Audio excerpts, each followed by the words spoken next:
All right, guys, so the XFL kicked off yesterday, and the first thing I noticed from my 5 minutes of watching it, you look at the ESPN score bug, it has the gambling odds and the over-under. I'm guessing that's listed at all times for the game.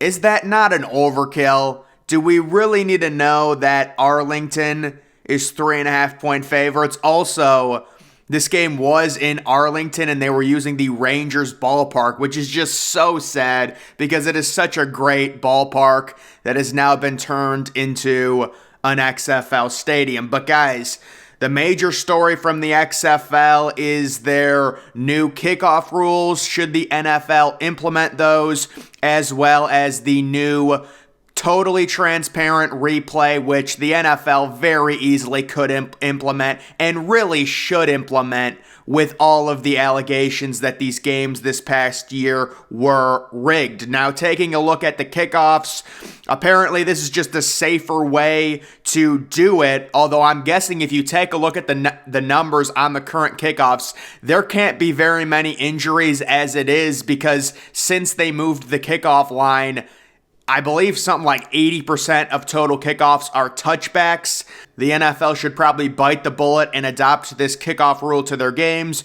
It makes it much safer and will still work out mostly the same starting field position. Yeah, so the only reason I think the NFL is hesitant to really do anything on the kickoff rather than just create a bunch of touchbacks because of player safety concerns is like the traditionalism of having a playoff game start with like a run-up. Like, it's just such a good like camera angle to see all the players running and going down the field on the opening kickoff. There is a traditional mindset to it. But overall, the NFL is probably going to have to do something about this. There was a story that was linked that basically said kickoffs today with the new rule change, making it, the touchback easier. They're completely obsolete and virtually useless. So I don't know what the NFL will do about it. The other major thing to look at when it comes to the XFL is the way the actual review center that reviews the calls and changes them or keeps them the same, they're actually mic'd up, and they're mic'd up with the referee, and it just adds another level of transparency to the entire process that the NFL is clearly lacking right now. It was funny to see some of the people in the comments say, can the NFL really do something like this? Gee, I don't know. I mean, the XFL, which is worth, 1/1000th of the NFL or whatever, if they're able to do it, I'm guessing the NFL is able to do it as well. I wonder how the refs in the replay center would like that here. To me, it would be so hilarious for everyone to see a play that so obviously should be overturned, but then you hear the replay center say, oh, we don't think there's enough evidence.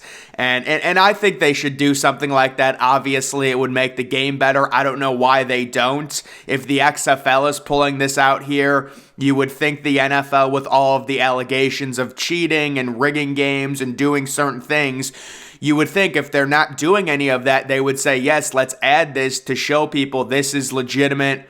If they're getting the calls wrong, it's just by accident. It's not because, they're being told what to call overall. But, we'll see if any of these rules end up getting implemented. I can never get into a league like the XFL. It's kind of like minor league baseball. Nobody is going to sit down and watch minor league baseball. It's just not going to happen.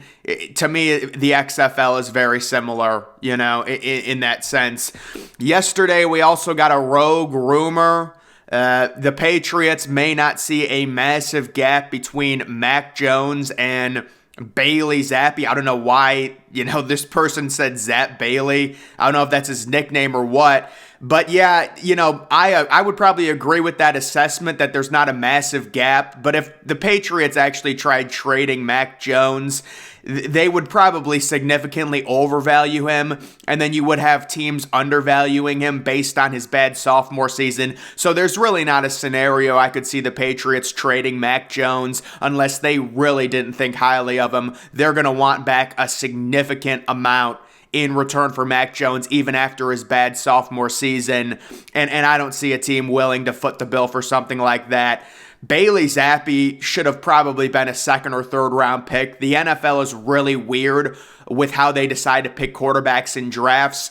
It's like if you're not going to be picked with inside the top 10, you're a fourth rounder almost, because like there's always a lull between when quarterbacks get picked. If you guys watch a lot of NFL drafts, and you'll understand what I'm talking about, where like after a certain amount of QBs go, there's like a massive stoppage, and then the next QB isn't picked till like round 4 or 5. It never made sense to me after Bailey Zappi sent all those records at Western Kentucky and showed his arm strength and stuff like that, that he wouldn't at least be a second or third round pick. And you know, in limited time, I thought he looked pretty good for a rookie. It's really hard to judge quarterbacks, but this is just one of those rogue rumors to where people will just report whatever. There's no way they're trading Mac Jones. Again, they'd probably overvalue what Mac Jones is currently worth because of his good rookie year, and you would also have teams kind of undervaluing Mac Jones because he had a bad sophomore season. So I don't see a trade getting worked out.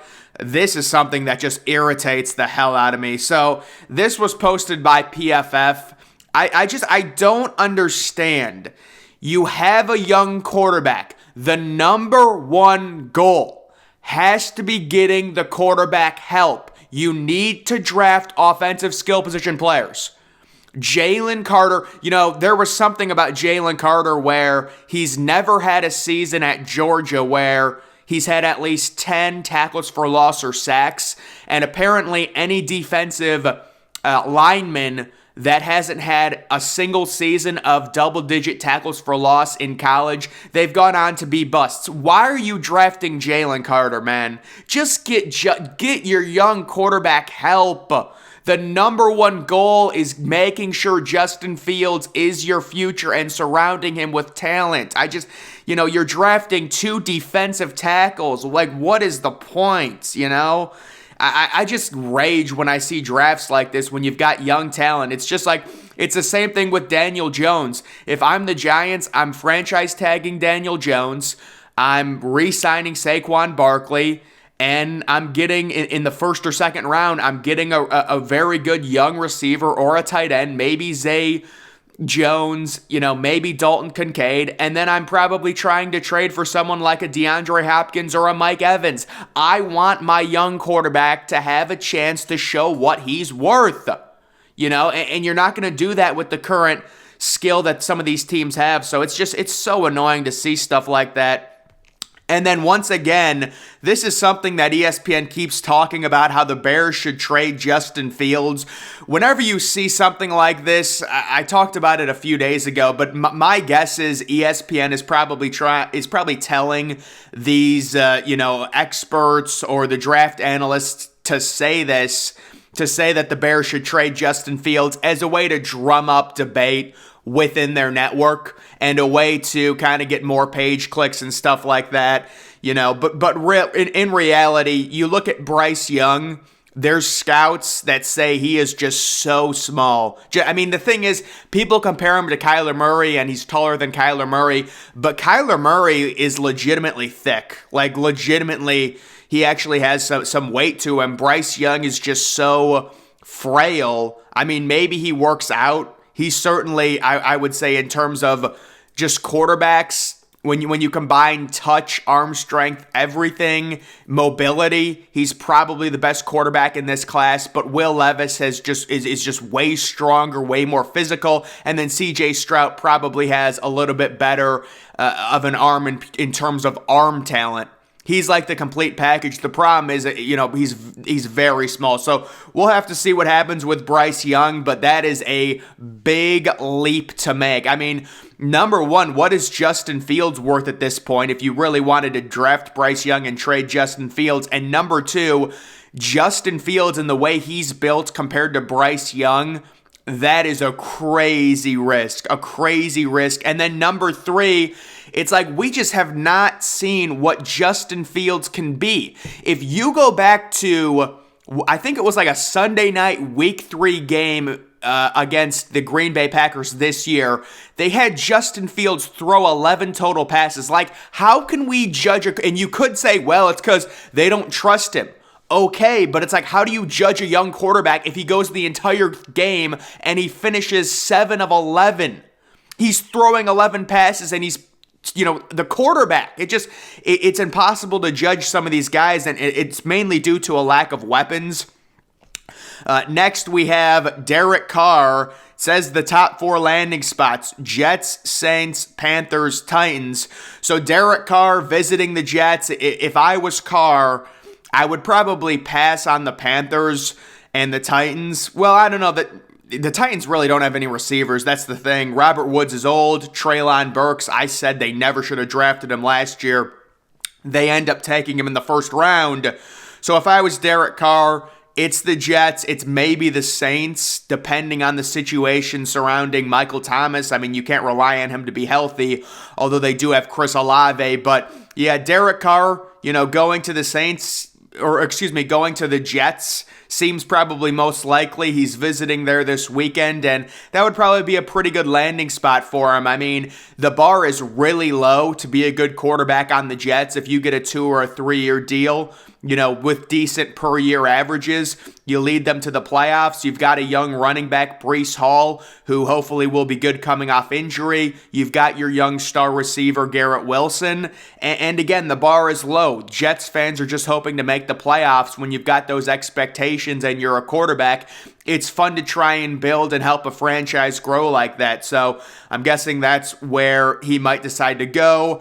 NFL games have massively bigger audiences than any other American sport. So this really doesn't make sense. The reason this is so is because the NFL plays a lot less games. So I'm really not understanding the argument 538 is trying to make, saying the NFL is marquee compared to the MLB and NBA and using attendance to prove that point. When the NFL has 8 home games, the MLB has 81 home games, or I think 82 home games, and the NBA has 41 home games. So, obviously, if there's more home games, there's, more choices to go to. And I'm sure if the MLB, for some reason, only had 8 home games per team, they would have bigger stadiums and they would sell every game out too. Obviously, the NFL is by far the biggest thing in terms of sports in North America, but I just don't think this is a good way to prove it. And then we finally have this: Jalen Hurts is likely going to get $50 million a year or more. That, is a report that's coming out. And again, what a great situation for Jalen Hurts. I don't know if I've seen a quarterback get better timing on the overall market than Jalen Hurts. And then Baker Mayfield possibly going to the Saints. The Saints reportedly have interest in him. They really liked him before the draft in 2018. So I just think the Saints at this point are kind of kicking their tires. I don't know really what they're doing. It seems like they have no real plan at the quarterback position. A lot of that maybe is due because they don't have their first round pick this year. They traded it to move up to get Chris Olave. They did get the Denver Broncos first round pick, giving up Sean Payton, giving up the rights to him. So I don't know what the Saints are going to do, but it's just tough, man. When you don't have a franchise quarterback, you're trying to get like a Derek Carr, you're trying to get like a Baker Mayfield. I don't know, man. It's just tough. I think every team, your number one goal, every second, should be, if you don't have a franchise quarterback, you need to do everything in your power to get one. That's got to be your number one goal, because otherwise you're going to end up in situations like this. So guys, that's just going to do it for this video. Make sure you're following me on Twitter. Link to that's always in the description.